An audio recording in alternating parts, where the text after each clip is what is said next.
Basically കോൺഗ്രസിന് കേരളത്തിൽ ഇനി ഒരു തിരിച്ചുവരവില്ല. ഈ ഇലക്ഷൻ റിസൾട്ടോടുകൂടി അനിവാര്യമായ ദുരന്തം സംഭവിക്കും. ഷാഫി രാഹുൽ കൂട്ടുകെട്ടിനെ എങ്ങനെയാണ് സലിം വിലയിരുത്തുന്നത്? അതൊരു അൺബീറ്റൻ പാർട്ണർഷിപ്പായിട്ട് ഇപ്പോൾ തുടർന്നു പോയിക്കൊണ്ടിരിക്കുകയാണ്. ജനങ്ങളുടെ മുന്നിൽ പുകമറയിടുന്നതിന് വേണ്ടി അവർ പകൽ വെളിച്ചത്തിൽ കാണുന്നില്ല എന്ന് മാത്രമേ ഉള്ളൂ. എന്താ സീറ്റ് കിട്ടാതെ പോയതിൽ നിരാശയുണ്ടോ? ആരാ പറഞ്ഞത് എനിക്ക് സീറ്റില്ല? ഞാനിപ്പോ ഒരു നല്ലൊരു സീറ്റിലല്ലേ ഇരിക്കുന്നത്, സീറ്റിലല്ലേ ഞാൻ ഇരിക്കുന്നത്. രാജ്യസഭാ സീറ്റ് അതെവിടെന്നാ കേൾക്കുന്നത്? അങ്ങനെ കേൾക്കുന്നുണ്ട്. എന്തായാലും അത് ഞാൻ അതിനോട് പറയാം. ഞാൻ ഒരാളെയും മണിയടിച്ച് രാഷ്ട്രീയം നടത്തുന്ന ശീലം എനിക്കില്ല. അങ്ങനെ അടിച്ചിരുന്നുവെങ്കിൽ ഞാനിപ്പോഴും കോൺഗ്രസിൽ ഉണ്ടാവുമായിരുന്നു. എൻ്റെ ഉള്ളിൽ എപ്പോഴും ഒരു ഇടതുപക്ഷം ഉണ്ടെന്നാണ് ഞാൻ എന്നും വിശ്വസിച്ചിരുന്നത്. അത് കലാലയ ജീവിതത്തിന്റെ കാലഘട്ടത്തിലാണെങ്കിൽ പോലും ഷാഫിയുമായി ബന്ധപ്പെടുത്തി അങ്ങനെ തന്നെയായിരുന്നു രാഹുൽ മാങ്കൂട്ടത്തിൽ എന്ന് പറയുന്ന കാൻഡിഡേറ്ററും സംഭവിച്ചത്.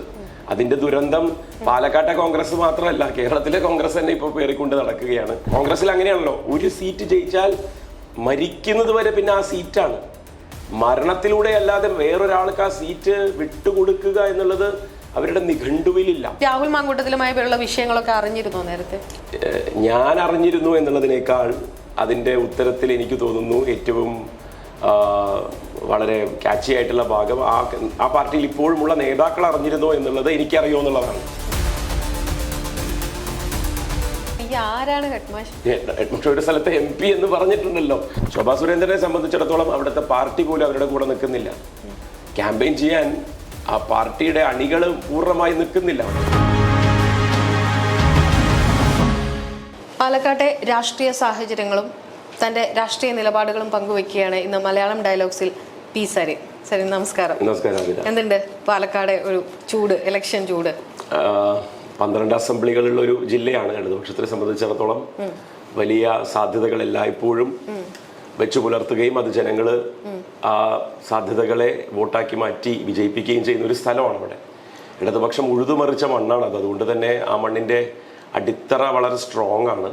അത് ഇത്തവണയും വളരെ ഫേവറബിൾ ആയിരിക്കും എന്നാണ് ഞാൻ വിശ്വസിക്കുന്നത്. സാറിന്റെ പേര് പാലക്കാടും ഒറ്റപ്പാലത്തും നമ്മൾ മാറി മാറി കേട്ടു. എന്താ സീറ്റ് കിട്ടാതെ പോയതിൽ നിരാശയുണ്ടോ, അതോ സീറ്റ് കിട്ടാതിരുന്നതിന്റെ കാരണം? ആരാ പറഞ്ഞത് എനിക്ക് സീറ്റില്ല? ഞാനിപ്പോ ഒരു നല്ലൊരു സീറ്റിലല്ലേ ഇരിക്കുന്നത്, സീറ്റിലല്ലേ ഞാൻ ഇരിക്കുന്നത്. അതിനപ്പുറത്തേക്ക് ഇടതുപക്ഷത്തിൽ അങ്ങനെ ഒരു സീറ്റ് കിട്ടുക കിട്ടാതിരിക്കുക സാധ്യത അങ്ങനെയൊന്നുമില്ല.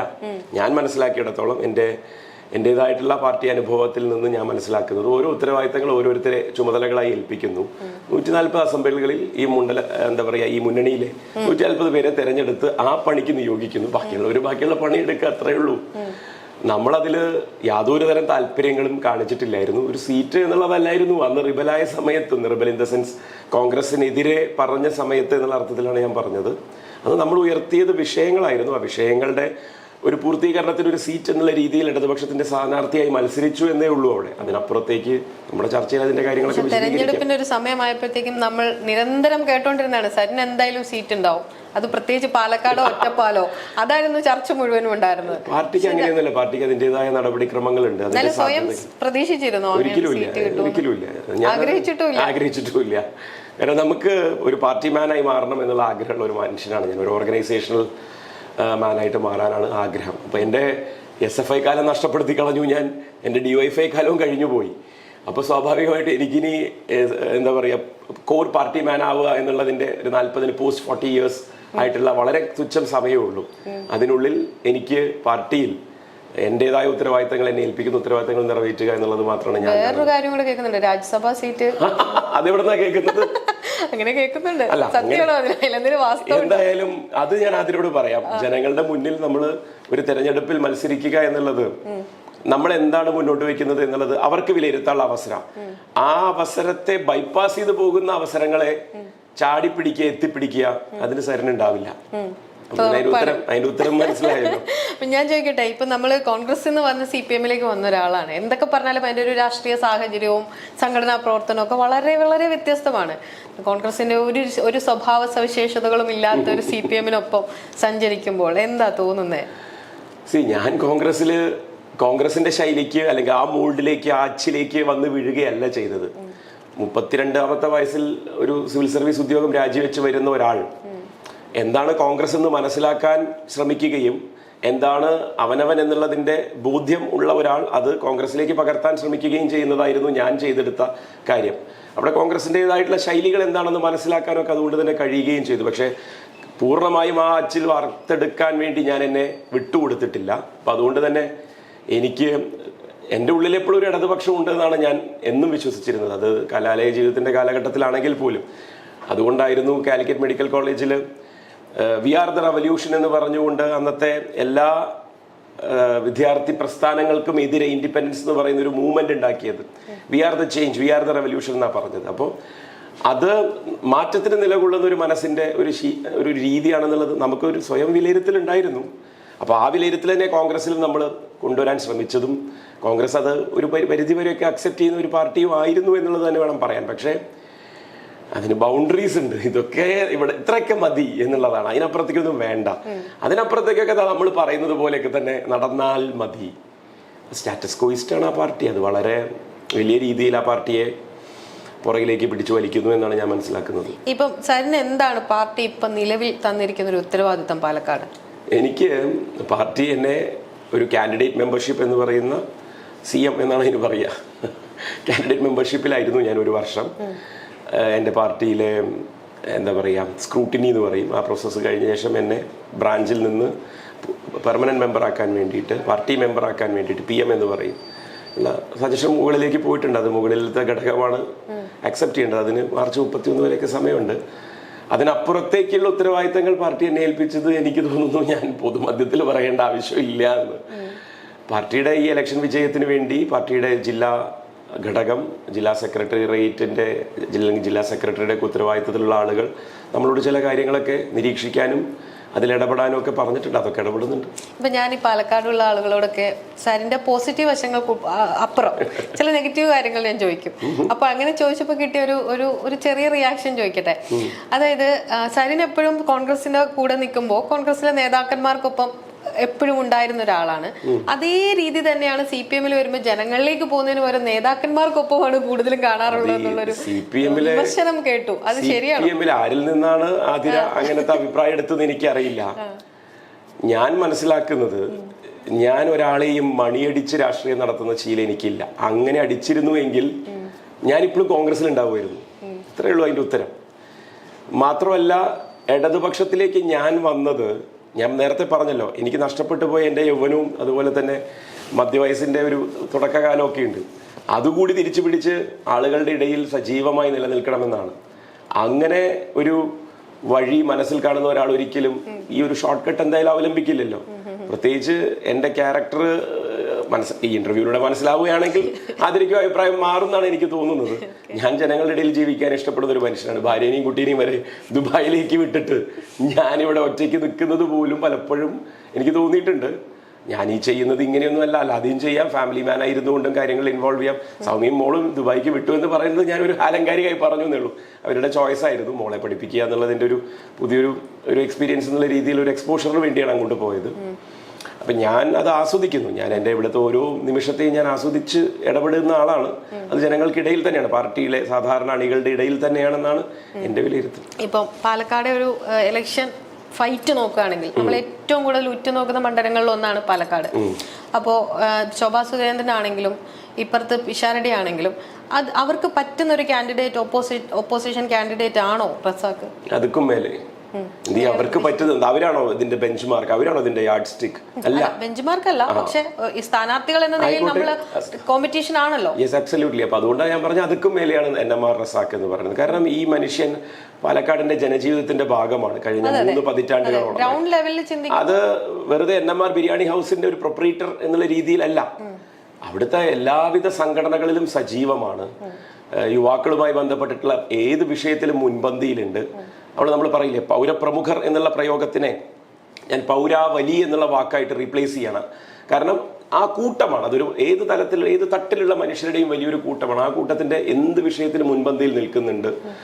സ്വന്തമായിട്ട് ഉള്ള സംരംഭങ്ങളുടെ പേരിൽ അതിൻ്റെ സംഘടനയുടെ സംസ്ഥാന ജനറൽ സെക്രട്ടറിയാണ്, ഒരേ ഒരു ജനറൽ സെക്രട്ടറി ഉത്തരവാദിത്തം നിർവഹിക്കുന്ന ഒരാളാണ്. മികച്ച സംഘാടകനാണ്. നാട്ടുകാരുടെ പ്രശ്നം അറിയുന്ന ഒരാളാണ്. അതിനുപരി അതാണ് ഏറ്റവും വലിയ. എന്തായിരുന്നു പാലക്കാടിനെ ഇത്രയും കാലം വീർപ്പ് മുട്ടിച്ചത് എന്ന് നോക്കിക്കണ്ട് അനുഭവിച്ച ഒരാളാണ്. ആ അനുഭവത്തിന്റെ വെളിച്ചത്തിൽ അതിന് പരിഹാരം കാണാൻ അദ്ദേഹത്തിന് കഴിയും. അദ്ദേഹം പറയുന്ന അത്ര പൊളിറ്റിക്സ് മറ്റ് രണ്ട് സ്ഥാനാർത്ഥികളും ചേർന്ന് പറയുന്നുണ്ടോ എന്നുള്ളത് പോലും ഞങ്ങൾക്ക് സംശയമാണ്. ഹൃദയത്തിൽ തൊടുന്ന രീതിയിൽ സംസാരിക്കുക, അത് മനുഷ്യർക്ക് മനസ്സിലാകുന്ന രീതിയിൽ കൺവേ ചെയ്യുക, അതിൽ കൃത്യമായ അദ്ദേഹത്തിന്റെ പൊസിഷൻ എന്താണ്, നിലപാട് എന്നുള്ളത് വ്യക്തമാകുന്നു എന്നുള്ളതൊക്കെ പറയുന്നത് ഈ 8-10 ദിവസത്തിനുള്ളിൽ ഞങ്ങൾക്ക് വലിയൊരു എഡ്ജാണ് നേടി തന്നിരിക്കുന്നതാണ് വിശ്വസിക്കുന്നത്. റസാഖ് ശരിയാണ്, സരിൻ പറഞ്ഞ പോലെ കുറെ കൂടി ജനങ്ങളെ അറിയുന്ന, അടുത്തറിയുന്ന ഒരാൾ തന്നെയാണ്. അതിനകത്ത് ഞാനും സംശയമൊന്നും പറയുന്നില്ല. പക്ഷെ നമ്മൾ മൊത്തത്തിൽ എടുക്കുമ്പോൾ പിഷാരടിയെ പോലെ ഒരാളെ കോൺഗ്രസ് അവിടെ കൊണ്ടുവന്ന് നിർത്താൻ ഒരു കാരണം ഉണ്ടാവുമല്ലോ? ഒരു കാരണമില്ല പ്രത്യേകിച്ച്. അഥവാ ജയിച്ചാൽ, ഞാൻ വീണ്ടും പറയുകയാണ്, അഥവാ ജയിച്ചാൽ ആ സീറ്റിന് വേണ്ടി ക്ലെയിം, കോൺഗ്രസിൽ അങ്ങനെയാണല്ലോ, ഒരു സീറ്റ് ജയിച്ചാൽ മരിക്കുന്നത് വരെ പിന്നെ ആ സീറ്റാണ്. മരണത്തിലൂടെ അല്ലാതെ വേറൊരാൾക്ക് ആ സീറ്റ് വിട്ടുകൊടുക്കുക എന്നുള്ളത് അവരുടെ നിഘണ്ടുവിലില്ല. പക്ഷെ ഇദ്ദേഹം ഒരു സിനിമാ മേഖലയുമായി ഇടപെട്ട് നിൽക്കുന്ന ഒരു മനുഷ്യനായതുകൊണ്ട് തന്നെ തന്റെ മേഖല വേറെയാണെന്ന് തിരിച്ചറിയുമ്പോൾ 5 കൊല്ലം കൊണ്ട് അത് വിട്ടൊഴിയുമെന്നും അപ്പൊ വരേണ്ട ആൾക്ക് അവിടെ തിരിച്ചു വരാമെന്നും ഒരു സേഫ് ലാൻഡിംഗ് റൂട്ട് മാത്രമാണ് പിഷാരടി എന്നുള്ള കാൻഡിഡേച്ചറിലൂടെ. അത് മാത്രമാണ് അവിടെ. അല്ലാതെ പാലക്കാട് വേറെ എന്തിനു വേണ്ടിയാണ് പിഷാരടിയെ കൊണ്ടുവന്നത്? മുരളീധരൻ സീറ്റ് ചോദിച്ചതാണ്, അതെ, കൊടുത്തില്ല. അതുകൊണ്ട് തന്നെ ഞാൻ പറഞ്ഞത് അദ്ദേഹത്തിന് കൊടുക്കാതിരിക്കുകയും പിഷാരടി അവിടെ നിർത്തുകയും ചെയ്യുന്ന ഷാഫിയുടെ ഒരു ഇടപെടലാണോ? ഞാൻ വ്യക്തിപരമായിട്ട് ഇന്ന ആളുടെ ഇടപെടലാണെന്നൊന്നും പറയുന്നില്ല. കോൺഗ്രസ് പല വ്യക്തികളുടെയും കൈകളിലേക്ക് ചുരുങ്ങി കഴിഞ്ഞു. ഷാഫിയുടെ ഒരു ഡെമ്മി സ്ഥാനാർത്ഥിയാണ് പിഷാരടി എന്നാണ് കേൾക്കുന്നത്. അത് പാലക്കാടില് എന്താ പറയാ, ഷാഫിയുമായി ബന്ധപ്പെടുത്തി അങ്ങനെ തന്നെയായിരുന്നു രാഹുൽ മാങ്കൂട്ടത്തിൽ എന്ന് പറയുന്ന കാൻഡിഡേച്ചറും സംഭവിച്ചത്. അതിന്റെ ദുരന്തം പാലക്കാട്ടെ കോൺഗ്രസ് മാത്രമല്ല, കേരളത്തിലെ കോൺഗ്രസ് തന്നെ ഇപ്പൊ പേറിക്കൊണ്ട് നടക്കുകയാണ്. മറ്റൊരു ദുരന്തത്തെയാണ് ഷാഫി നിയോഗിക്കുന്നതെങ്കിൽ വരാനതൊന്നും വഴി തങ്ങില്ല എന്നല്ലേ മലയാളത്തിലെ ചൊല്ല്. ഈ കോൺഗ്രസിന്റെ ഒരു ഇത് നോക്കുകയാണെങ്കിൽ, താങ്കൾ കോൺഗ്രസിൽ നിൽക്കുമ്പോൾ തന്നെ രാഹുൽ മാങ്കൂട്ടത്തിൽ ഉൾപ്പെടെ അല്ലെ ഷാഫി ഉൾപ്പെടെയുള്ള ആളുകളെ കുറെ കൂടി അടുത്തറിഞ്ഞ ഒരാളാണല്ലോ. ഈ രാഹുൽ മാങ്കൂട്ടത്തിലുമായുള്ള വിഷയങ്ങളൊക്കെ അറിഞ്ഞിരുന്നോ നേരത്തെ? ഞാൻ അറിഞ്ഞിരുന്നു എന്നുള്ളതിനേക്കാൾ അതിന്റെ ഉത്തരത്തിൽ എനിക്ക് തോന്നുന്നു ഏറ്റവും വളരെ ക്യാച്ചി ആയിട്ടുള്ള ഭാഗം ആ പാർട്ടിയിൽ ഇപ്പോഴുമുള്ള നേതാക്കൾ അറിഞ്ഞിരുന്നോ എന്നുള്ളത് എനിക്കറിയോ എന്നുള്ളതാണ്. അങ്ങനെ അതിനെ പറയുന്നതായിരിക്കും കുറച്ചുകൂടി നല്ലത്. അതെനിക്കറിയാമായിരുന്നു എന്നുള്ളതാണ് എൻ്റെ ഉത്തരം. അതായത് വഴിവിട്ട രീതിയിൽ, അത് ഇമ്മോറൽ എന്നുള്ള ഒരു വാക്കുണ്ടല്ലോ പൊളിറ്റിക്സിൽ, ധാർമ്മികതയ്ക്ക് വലിയ, പൊളിറ്റിക്സിൽ മാത്രമല്ല ഒരു മനുഷ്യൻ എന്നുള്ള രീതിയിൽ തന്നെ അത് വലിയ ഉത്തരവാദിത്തങ്ങളാണ് നമ്മളെ ഏൽപ്പിക്കുന്നത്. അതിനെയൊക്കെ ബൈപ്പാസ് ചെയ്യാനുള്ള താല്പര്യം കൂടുതലായിട്ടുള്ള ഒരാൾ, താല്പര്യമല്ല, ആ വഴിക്കൊക്കെ പോയി വരുത്തി വെച്ചിരിക്കുന്ന അപകടങ്ങൾ എന്തൊക്കെയാണെന്ന് പാർട്ടിയിലെ അന്നത്തെ നേതാക്കൾ, അവർ തന്നെയാണല്ലോ ഇന്നത്തെ നേതാക്കൾ, ഇവർക്കൊക്കെ നല്ല ധാരണ ഉണ്ടായിരുന്നു. അത് അറിഞ്ഞുകൊണ്ട് തന്നെയാണ് അവർ ഈ പറയുന്ന, അവർ അതിനെ റിസ്ക് എന്നൊക്കെ വിളിച്ചു, ഇൻവെസ്റ്റ്മെന്റ്, പൊളിറ്റിക്കൽ ഇൻവെസ്റ്റ്മെന്റ് ആയിരുന്നു ഇത്ര അയാളിൽ അവർ നടത്തിയത്. അത് റീപേ ചെയ്തു എന്നാണല്ലോ അവർ പറയുന്നത്. റീപേ ചെയ്തു, പാർട്ടി പോലും ഇല്ലല്ലോ ഇപ്പോൾ. അല്ല, ഞാൻ ചോദിക്കുന്ന ആ ഘട്ടത്തിൽ സരിൻ ശബ്ദം ഉയർത്തിയിരുന്നോ ഇത്തരം ഇഷ്യൂ പാർട്ടിക്കുള്ളിൽ? ഞാൻ പറയുന്നത് പുറമേലേക്ക് വരുന്നതിന് മുമ്പ് ഞാൻ ആ വിഷയം വളരെ കൃത്യമായി പാർട്ടിയുടെ അടുത്ത് റേസ് ചെയ്തതാണ്. ഒരു കാൻഡിഡേച്ചറിലേക്ക് വരുമ്പോൾ അത് കൂടുതൽ ചിന്തിക്കണമെന്ന് ഞാൻ പറഞ്ഞ ഒരാൾ കൂടിയാണ്. പാർട്ടി ലീഡർഷിപ്പിൽ അന്നിരുന്ന മനുഷ്യരോട് മുഴുവൻ എന്തുകൊണ്ടാണ് ഈ കാൻഡിഡേച്ചർ ഒരു മിസ്ഫിറ്റ് ആവുക എന്നുള്ളതിന്റെ കാര്യകാരണ സഹിതം ഞാൻ എക്സ്പ്ലെയിൻ ചെയ്തതാണ്. ആ കാൻഡിഡേച്ചറിലെ ആ അപാകതയാണ് നമ്മൾ ചോദ്യം ചെയ്തത്. അതിന് സാറ്റിസ്ഫൈങ് ആയിട്ടുള്ളൊരു മറുപടിയും അവരുടെ കയ്യിലില്ലായിരുന്നു. പക്ഷേ ഈ പറഞ്ഞ പോലെ എനിക്ക് ശേഷം ഞാൻ പറയുന്ന ആൾ എന്നുള്ള ആ ഒരു എന്താ പറയുക, അരിയിട്ട് വാഴിക്കലിൻ്റെ ഒരു നടപടിക്രമം മാത്രമായിരുന്നു പാലക്കാടിനെ സംബന്ധിച്ചിടത്തോളം. അത് ഒരു ഫോർഗോൺ കൺക്ലൂഷൻ ആയിരുന്നു കോൺഗ്രസിനകത്ത്. ഇന്ന ആളാണ് അവിടെ മത്സരിക്കുകയുള്ളൂ, അത് ഇന്ന ആളോടുള്ള അടുപ്പം കൊണ്ടാണ്. ആ ആള് അവിടെ നിന്ന് സീറ്റ് വടകരയിലേക്ക് വാങ്ങിപ്പോയ സമയത്ത് മത്സരിക്കണം എന്ന് കോൺഗ്രസ് പാർട്ടി വടകരയിൽ പറഞ്ഞപ്പോൾ ശരി ഞാൻ അങ്ങോട്ട് പോകുന്നു എന്ന് പറയുമ്പോൾ അതിന് പകരം നമ്മൾ പറയില്ലേ, കൈകേയിയൊക്കെ വരം വാങ്ങി എന്ന് പറയുന്നത് ദശരഥൻ്റെ ഇത് ആവശ്യമുള്ളപ്പോൾ ഉപയോഗിക്കാൻ വേണ്ടിയിട്ട്, ആ രീതിയിലൊക്കെ ആയിരുന്നു എന്നുള്ളതാണ്. അപ്പം അതുകൊണ്ട് തന്നെ അങ്ങനെ ചെയ്യുമ്പോൾ അത് എങ്ങനെയാണ് ഒരു ഇലക്ട്രൽ പൊളിറ്റിക്സിൽ കാൻഡിഡേച്ചറിലേക്ക് വരുമ്പോൾ ഇതിൽ ഏതൊക്കെ കഥകളാണ് പുറത്തേക്ക് വരിക. രാഷ്ട്രീയ എതിരാളികൾ മാത്രമല്ല, പാർട്ടിക്കകത്ത് തന്നെ കോക്കസുകളുള്ള പാർട്ടിയാണല്ലോ കോൺഗ്രസ്. അപ്പോൾ ഒരു വിഭാഗം മറ്റൊരു വിഭാഗത്തിനെ തീർക്കാൻ വേണ്ടി അത് എടുത്ത് ഉപയോഗിച്ചാൽ, എൻ്റെ അന്നത്തെ പ്രസ് സ്റ്റേറ്റ്മെന്റിൽ ഞാൻ പറഞ്ഞു, അവിടെ തോൽക്കുകയാണെങ്കിൽ തോൽക്കുന്നത് രാഹുൽ മാങ്കൂട്ടത്തിലല്ല, രാഹുൽ ഗാന്ധി ആയിരിക്കും എന്നാണ് ഞാൻ പറഞ്ഞത്. കാരണം തൊട്ട് പുറകിലുള്ള BJP ആയിരിക്കും അതുവഴി ജയിച്ചു കയറുക. ഇത് ഞാൻ വളരെ കൃത്യമായി റേസ് ചെയ്തതാണ്. അതിനെതിരെയുള്ള ഫൈറ്റ് ആയിരുന്നു അന്നത്തെ. ഈ ഷാഫി രാഹുൽ കൂട്ടുകെട്ടിനെ എങ്ങനെയാണ് സലിം വിലയിരുത്തുന്നത്? നിലവിൽ ഇപ്പോഴും ആ സൗഹൃദം അങ്ങനെ തന്നെ നിലനിൽക്കുന്നുണ്ടോ, അല്ലെങ്കിൽ അന്നത്തെ ആ ഒരു സാഹചര്യത്തെ എങ്ങനെയാണ് സലിം നോക്കി കാണുന്നത്? അതൊരു അൺബീറ്റൻ പാർട്ട്ണർഷിപ്പായിട്ട് ഇപ്പോഴും തുടർന്നു പോയിക്കൊണ്ടിരിക്കുകയാണ്. ജനങ്ങളുടെ മുന്നിൽ പുകമറയിടുന്നതിന് വേണ്ടി അവർ പകൽ വെളിച്ചത്തിൽ കാണുന്നില്ല എന്ന് മാത്രമേ ഉള്ളൂ. ബാക്കി ഏതൊക്കെ സമയങ്ങളിൽ എവിടെയൊക്കെ കണ്ടുമുട്ടുന്നു എന്നുള്ളതിൻ്റെയൊക്കെ നമ്മളിപ്പോൾ ഒരു ഇലക്ഷനെ മുൻനിർത്തിയാണല്ലോ. അവരിലേക്ക് ചുരുക്കേണ്ട ഇലക്ഷനൊന്നും അല്ലല്ലോ ഇത്. ഇത് കേരളത്തിന്റെ ഭാവിയെ പറ്റി, കേരളത്തിന്റെ വികസന വഴികളിൽ ഇടതുപക്ഷം 10 വർഷം തെളിയിച്ച കാര്യങ്ങളിൽ, ഇനി തെളിയിക്കാനിരിക്കുന്ന കാര്യങ്ങളിൽ ജനങ്ങളുടെ ശ്രദ്ധ കൊണ്ടുവരേണ്ട ഇലക്ഷൻ. പാലക്കാടിനെ സംബന്ധിച്ച് അവരുടെ ഇടപെടൽ നിർണായകമായിരുന്നല്ലോ. അതുകൊണ്ട് നമുക്ക് മാറ്റി വെക്കാൻ നമ്മളിപ്പോ ഇന്ന് ഈ ഇന്റർവ്യൂവിന് ഇരിക്കുന്ന സമയത്ത് പുതിയൊരു കഥ പുറത്തു വന്നിട്ടുണ്ടല്ലോ. അതൊരു കഥ മാത്രമല്ല, ഒരു പരാതി മുഖ്യമന്ത്രിക്കും DGPക്കും അയച്ചു. സ്ഥലം SP, പാലക്കാട് ജില്ലയിലെ SP കൊടുത്തു. സർവിംഗ് ആയിട്ടുള്ള ഒരു കൗൺസിലർ, സിറ്റിംഗ് കൗൺസിലർ ആയിട്ടുള്ള കോൺഗ്രസിന്റെ ഒരു വ്യക്തിക്കെതിരെ ഷാഫിയുടെ ഇടംകൈയും രാഹുൽ മാങ്കൂട്ടത്തിന്റെ വലംകൈയും പിഷാരടിയുടെ ക്യാമ്പയിന്റെ മുൻപന്തിയിൽ നിന്നിരുന്ന ഒരു ചെറുപ്പക്കാരൻ. അപ്പൊ ഇതൊക്കെ അവരുടെ ലെഗസിയാണ്. ആ ലെഗസി പാലക്കാട് തുടരട്ടെ. അതില് ഈ പറഞ്ഞ പോലെ CPMന്റെ പ്രസ്താവന എന്ന് പറഞ്ഞാൽ കോൺഗ്രസിന്റെ സ്കൂൾ ഓഫ് ഇമ്മോറൽ സ്റ്റഡീസ് ആണ് എന്നാണ് പറഞ്ഞിരിക്കുന്നത്. ജില്ലാ സെക്രട്ടറി അങ്ങനെ ഒരു പ്രസ്താവന നടത്തിയെന്നാണ് ഞാൻ മനസ്സിലാക്കുന്നത്. ജില്ലാ സെക്രട്ടറിക്ക് അതിന് കൃത്യമായ ഒരു ഹൈറാർക്കിയും ജില്ലാ സെക്രട്ടറി എപ്പോഴും പറയും. ഹെഡ് മാഷ് ഒരു സ്ഥലത്തെ MP, ഹെഡ് ഒരു സ്ഥലത്തെ MP എന്ന് പറഞ്ഞിട്ടുണ്ടല്ലോ. അത് ഒരു സ്ഥലത്തെ MP പാലക്കാടുമായി ബന്ധപ്പെട്ടിട്ട് എന്തായാലും പാലക്കാട് MP ആവാൻ സാധ്യതയില്ല. പാലക്കാടിനെ സ്വന്തം കൈവെള്ളയിലിട്ട് നടക്കാൻ ആഗ്രഹിക്കുകയും അതിന് പ്രത്യേകിച്ച് വേറെ വൈകാരിക ബന്ധമൊന്നുമില്ല. എന്നാലും ഇത് എന്റെ ഫീഫ്ഡം, അങ്ങനെ ഒരു വാക്കുണ്ടല്ലോ, ഇത് എന്റെ ടെറിട്ടറിയാണ്, ഇത് ഞാൻ ഡിമാർക്കേറ്റ് ചെയ്ത എന്റെ ടെറിട്ടറിയാണ് എന്നുള്ളതിനേക്കാൾ ഫീഫ്ഡം ആണത്. എനിക്ക് കപ്പം പിരിക്കാനുള്ള, എനിക്ക് പതിച്ചു തന്നിരിക്കുന്ന ഇടമാണെന്ന് വിശ്വസിക്കുന്നവർ ജനാധിപത്യ വിരുദ്ധരാണ്, കോൺഗ്രസ് വിരുദ്ധരാണ്. ആ വിരുദ്ധതയ്ക്ക് ഈ എലക്ഷൻ കൊണ്ട് മറുപടി ലഭിക്കും, അതിൽ തർക്കമൊന്നുമില്ല. ഈ ഒരു മാങ്കൂട്ടമല്ല, പല രാഹുൽ മാങ്കൂട്ടം ഉണ്ടെന്നാണ് ശോഭാ സുരേന്ദ്രൻ ഇന്ന് പ്രതികരിച്ചിരിക്കുന്നത്. അങ്ങനെ ഒരു സംഭവം പാലക്കാട് എന്താണ് അങ്ങനെ ഒരു പ്രതികരണം? ശോഭാ സുരേന്ദ്രൻ അതിനെ അങ്ങനത്തെ പ്രയോഗങ്ങളിലേക്കൊക്കെ വില കുറച്ച് കൊണ്ടിരുന്നത് ഒരു ഇലക്ഷൻ ജയിക്കാൻ വേണ്ടിയുള്ള ഗിമ്മിക്സ് ആയിരിക്കും. സ്വന്തം പാർട്ടിയിൽ അതിനേക്കാൾ കേമന്മാരുണ്ട്. അത് അപ്പൊ ആ പാർട്ടി എന്തോ മികച്ച പാർട്ടി ആയതുകൊണ്ട് കോൺഗ്രസിന്റെ ആളുകളെ പറ്റിയുള്ള പ്രയോഗം നടത്തുമ്പോൾ എന്ത് ലൈസൻസും ആവാം എന്നുള്ളതൊന്നും അല്ല അവിടുത്തെ മേന്മ. അതിപ്പോ ഒരു ഇലക്ഷൻ ജയിക്കുന്നതിന് വേണ്ടി ഞങ്ങൾ എന്തോ മെച്ചപ്പെട്ടതാണ് എന്ന് പാലക്കാട് വിളിച്ചു പറയാനുള്ള ഒരു വ്യഗ്രതയാണ്. ശോഭാ സുരേന്ദ്രനെ സംബന്ധിച്ചിടത്തോളം അവിടുത്തെ പാർട്ടി പോലും അവരുടെ കൂടെ നിൽക്കുന്നില്ല. ക്യാമ്പയിൻ ചെയ്യാൻ ആ പാർട്ടിയുടെ അണികൾ പൂർണ്ണമായി നിൽക്കുന്നില്ല അവിടെ. കാരണം കുറെ പേരെ കൃഷ്ണകുമാർ മലമ്പുഴയിലേക്ക് വലിച്ചിരിക്കുക, അതാണ് ആ പ്രയോഗം.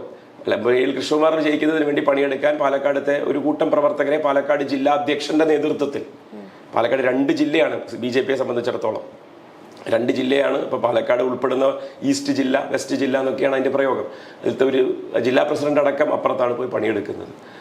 അപ്പോൾ അതുകൊണ്ട് തന്നെ കൂടെ അണികൾ പോലും ഇല്ലാത്ത ഒരാൾ പെട്ടെന്ന് അണികളെ ആവേശിപ്പിക്കാൻ പറയുന്ന സ്റ്റേറ്റ്മെന്റുകളൊക്കെയാണ്. ശോഭാ സുരേന്ദ്രൻ മനസ്സും അടുത്താണ് നിൽക്കുന്നതെന്ന് താങ്കൾ തന്നെ പറയുന്നു. അവരുടെ ബോഡി ലാംഗ്വേജ് നിങ്ങൾക്ക് അത് മനസ്സിലാവും. അവരുടെ എത്രയോ ഇലക്ഷൻ ക്യാമ്പയിന് കണ്ടതല്ലേ ഹാദിര. ഈ ഇലക്ഷൻ ക്യാമ്പയിനിൽ അവരുടെ ബോഡി ലാംഗ്വേജ് ശ്രദ്ധിച്ചു നോക്കും. തുടക്കത്തിൽ അവർക്ക് എന്തെങ്കിലുമൊക്കെ താല്പര്യം കണ്ടിരിക്കാം. പക്ഷെ കഴിഞ്ഞൊരു കാൻഡിഡേച്ചർ എല്ലാവരുടെയും വന്ന് കഴിഞ്ഞ 2 ആഴ്ചത്തോളമായിട്ടുള്ള അവരുടെ പോസ്ചറിങ്, ബോഡി ലാംഗ്വേജ് എന്ന് പറയുന്നത് വളരെ വീക്കാണ്. അവരുടെ ഒരു ടെറിട്ടറി വളരെ വളരെ സ്ലിപ്പറി ആണെന്ന് അവർക്ക് മനസ്സിലായിട്ടുണ്ടെന്ന് തോന്നുന്നു. കാരണം അവർ ധരിച്ചിരുന്നത് തൊട്ട് പുറകിലുള്ള 2ാം സ്ഥാനത്തുള്ള ഒരാൾ 2ാം സ്ഥാനത്തുള്ള ഒരു പാർട്ടിയുടെ പ്രതിനിധിയായിട്ട് മത്സരിക്കുമ്പോൾ 2016 അവർ അവിടെ 2ാം സ്ഥാനത്തേക്ക് എത്തിച്ചത് അവരാണ്. ഈ ശോഭാ സുരേന്ദ്രൻ മത്സരിക്കുമ്പോഴാണ് ആദ്യമായിട്ട് അവർ 2ാം സ്ഥാനത്ത് എത്തിയതല്ലോ. അപ്പൊ അതിപ്പോ അത് അതിന്റെ ഫലം. BJPയെ സംബന്ധിച്ച് നമുക്ക് അത്ര നിസ്സാരമായി കാണാൻ പറ്റുന്ന ഒരു മണ്ഡലമല്ല പാലക്കാട്. പാലക്കാടിന്റെ ഒരു രാഷ്ട്രീയ സാഹചര്യം, ആളുകളുടെ വോട്ടിംഗ് ശതമാനം, അങ്ങനെയൊക്കെ നമ്മൾ പരിഗണിക്കുമ്പോൾ നഗര കേന്ദ്രീകൃത ഭാഗങ്ങളിൽ അങ്ങനെയൊക്കെ ചിന്തിക്കുമ്പോൾ BJP അത്ര മോശം അവസ്ഥയല്ല. അവിടെ മോശം അവസ്ഥയല്ല എന്ന് പറയുന്നതിനെ ഞാൻ പൂർണ്ണമായി അംഗീകരിക്കില്ല. കാരണം ഈ കഴിഞ്ഞ പഞ്ചായത്ത് മുനിസിപ്പൽ ഇലക്ഷന്റെ റിസൾട്ട് ആ 3 പഞ്ചായത്തിലും ആ മുനിസിപ്പാലിറ്റിയിലും വെച്ചെടുത്ത് നോക്കുമ്പോൾ അവർ 3ാം സ്ഥാനത്താണ്. അത് ഞങ്ങളെക്കാൾ 6000-ഓളം 5000-ലധികം വോട്ടുകൾക്ക് 3ാം സ്ഥാനത്താണ്. ഞങ്ങളും കോൺഗ്രസും തമ്മിൽ 6000-ഓളം വോട്ടിന്റെ വ്യത്യാസമേ ഉള്ളൂ. സോ അങ്ങനത്തെ ഒരു ഗ്യാപ്പിംഗ് ആണ് അവിടെ ഉള്ളത്. ആ തെരഞ്ഞെടുപ്പ് നമുക്ക് നിയമസഭാ ഇലക്ഷനും തമ്മിൽ അതിലേക്കാണ് പറഞ്ഞു വരുന്നത്. പോളറൈസിംഗ് ആയിട്ടുള്ള ഒരു ഇലക്ഷനാണ് BJPയെ സംബന്ധിച്ചിടത്തോളം പാലക്കാട് അവർക്ക് വേണ്ടത്. കാലെടുത്ത് കുത്തിയ ഉടനെ ഞാനെന്നും നീയെന്നും പറഞ്ഞ് വോട്ടർ ബേസിനെ എങ്ങനെ വേർതിരിക്കാൻ പറ്റുമോ അത്തരം ഒരു കാൻഡിഡേറ്റ് വേണം എന്നാണ് അവരുടെ ആവശ്യം. അതിന് പറ്റിയ ആളാണ് ശോഭാ സുരേന്ദ്രൻ. അപ്പോൾ പാലക്കാടിന്റെ ഒരു മനസ്സെന്ന് പറയുന്നത് എല്ലാവരും ഇഴുകിച്ചേർന്ന് താമസിക്കുന്ന ഒരു പ്രദേശം എന്നുള്ളതിനുപരി അങ്ങനെ തന്നെയാണ്. അവരുടെ കച്ചവട സ്ഥാപനങ്ങളാണെങ്കിലും എല്ലാറ്റിലും. പക്ഷെ അതിലേക്കൊക്കെ പ്രകടമായ മാറ്റം കഴിഞ്ഞൊരു 10 പതിറ്റാണ്ടായിട്ട് അവിടെ സംഭവിപ്പിച്ചെടുത്തു BJP. അപ്പോൾ അതിന്റെ റിസൾട്ടിന് വേണ്ടി വീണ്ടും അവർ വരുമ്പോൾ എനിക്ക് വോട്ട് ചെയ്യുന്നവർ, എനിക്ക് വോട്ട് ചെയ്യാത്തവർ എന്നായി പാലക്കാടിനെ വിഭജിക്കണം എന്ന വ്യക്തമായ ഗെയിം പ്ലാനോട് കൂടിയാണ് അവർ വന്നത്. പക്ഷെ ആ ഗെയിം പ്ലാൻ പാളിപ്പോയി എന്നുള്ളതാണ്. പാലക്കാടിനെ അങ്ങനെ അവർക്ക്, പാലക്കാടിൻ്റെ ഒരു പൊതു മനസ്സിനെ അവർക്ക് അങ്ങനെ രണ്ടാക്കി തിരിക്കാൻ പറ്റില്ല. കാരണം 1/3 വോട്ടറാണ് ഇപ്പോഴും BJPക്ക് വോട്ട് ചെയ്യുന്നുള്ളൂ. അവരുടെ ശതമാനം 33 മുതൽ ഈ ശ്രീധരൻ വോട്ട് പിടിച്ച ഇലക്ഷനിൽ പോലും 36-37% എത്തി നിൽക്കുന്നുള്ളൂ. അവർക്ക് 1/3 വോട്ട് ചെയ്യുള്ളൂ പാലക്കാട്. ആ 1/3 പോലും ഇപ്പൊ അവർക്ക് അവരുടെ കൂടെ നിർത്താൻ പറ്റുന്നില്ല എന്നുള്ളതാണ് സാഹചര്യം. ഷാഫിയെ കോൺഗ്രസ് ഭയക്കുന്നു എന്നുള്ളൊരു തോന്നൽ എല്ലാവരിലൊക്കെ ഇടയിലുണ്ട്. അങ്ങനെ ഒരു സംഭവം ഉണ്ടോ? ഞാൻ അതിനൊന്നും മറുപടി പറയാൻ, എന്തിനാണ് ഷാഫിയെ ഭയക്കുന്നത്? എന്തായാലും കോൺഗ്രസിൽ ഞാൻ അതിന് വ്യക്തമായ എൻ്റെ ഒരു കാഴ്ചപ്പാട് ഞാൻ പറയാം. ബേസിക്കലി കോൺഗ്രസിന് കേരളത്തിൽ ഇനി ഒരു തിരിച്ചുവരവില്ല. ഈ ഇലക്ഷൻ റിസൾട്ടോടുകൂടി അനിവാര്യമായ ദുരന്തം സംഭവിക്കും. അപ്പോൾ അവരുടെ, നമ്മൾ പറയില്ല, അവസാനത്തെ പ്രതീക്ഷ, ആ ലാസ്റ്റ് ഹോപ്പ് എന്ന് പറയുന്നത് വളർന്നു വരുന്നു എന്ന് അവർ വിശ്വസിക്കുന്ന നിര നേതാക്കളിലാണ്. അതായത് 50 വയസ്സിന് താഴെയുള്ളവരുടെ ആ ലിസ്റ്റ് എടുക്കുമ്പോൾ അതിൽ മുൻപന്തിയിൽ സാമൂഹിക മാധ്യമങ്ങളുടെ പിന്തുണയോടുകൂടിയൊക്കെ ഒരു ജനകീയ പരിവേഷം സൃഷ്ടിച്ചെടുത്തിരിക്കുന്നതിൽ നിൽക്കുന്ന ആള് ഷാഫി പറമ്പിലും അയാളുടെ തൊട്ട് പുറകിൽ രാഹുൽ മാങ്കൂട്ടത്തിലുമാണ്. അപ്പൊ ഇവരുടെ ആ ദ്വന്ദ്വം, ആ ഡുവോ, അതാണ് കോൺഗ്രസിന്റെ സേവിയേഴ്സ്, അവരാണ് കോൺഗ്രസിന്റെ രക്ഷകർ എന്ന് വിശ്വസിക്കുന്ന മരമണ്ടന്മാരാണ് കോൺഗ്രസ് പാർട്ടിയിലുള്ളത്. അവർ ഈ ഗ്വാഗ്വാ വിളിക്കുന്ന രീതിക്ക് സോഷ്യൽ മീഡിയയിൽ കമന്റ് ഇടുമ്പോഴും കമന്റ് ഫൈറ്റിലേക്ക് ഏർപ്പെടുമ്പോഴും ചെളിവാരി എറിയുമ്പോഴും ഒക്കെ കോൺഗ്രസ് എന്ന് പറയുന്ന പാർട്ടിയുടെ ലെഗസീനെയാണ് അവരറിയാതെ ഹേർട്ട് ചെയ്യുന്നത്. അത് ജനങ്ങൾ ഇപ്പോൾ വാച്ച് ചെയ്യുന്നുണ്ടോ എന്ന് ചോദിച്ചു കഴിഞ്ഞാൽ ചിലപ്പോൾ ഉണ്ടാവില്ല. പക്ഷെ ജനങ്ങൾ അത് വിലയിരുത്തും, അതിലൊരു തർക്കം ഉണ്ടാവില്ല. അപ്പോൾ ഈ ഇലക്ഷൻ തോൽവിയിലൂടെ ഇനി ഇവരിലൂടെയാണ് ഇത് തിരിച്ചു വരുന്നത്, അല്ലെങ്കിൽ ഈ ഇലക്ഷൻ ജയത്തിനും ഇവർ തന്നെയാണ് മുൻപന്തിയിൽ ഉണ്ടാകേണ്ടത്. കാരണം 10 കൊല്ലം അധികാരത്തിലില്ലാത്തതിന്റെ ഫ്രസ്ട്രേഷൻ കോൺഗ്രസിന്റെ ഉള്ളിലുണ്ട്. അത് എന്ത് തന്നെ വില കൊടുത്തായാലും തിരിച്ചു പിടിക്കണം എന്നുള്ളതിന്റെ പേരിൽ ഇവരിങ്ങനെ തേച്ചു മിനുക്കിയെടുത്ത 2 പോർമുഖങ്ങളായിരുന്നു ഷാഫി പറമ്പിലും രാഹുൽ മാങ്കൂട്ടത്തിലും. അപ്പൊ ഇവരെന്ത് ചെയ്താലും ന്യായീകരിക്കപ്പെടും. കാരണം എന്താ, അനിവാര്യമായ ഒരു ഇലക്ഷൻ റിസൾട്ട് അവർക്ക് വരണമെങ്കിൽ ഇവരെ രണ്ടുപേരെയും കയറൂരി വിടണം. CPM-നെതിരെ എന്നാണ് കോൺഗ്രസ് അണികൾ പാവം വിചാരിച്ചിരുന്നത്. പക്ഷെ കയറൂരി ഇവരെ വിട്ടു. കയറൂരി വിട്ടപ്പോൾ ഇവർ കയറി മേഞ്ഞത് കോൺഗ്രസിന്റെ മേത്ത. മനസ്സിലാവുന്നുണ്ടോ?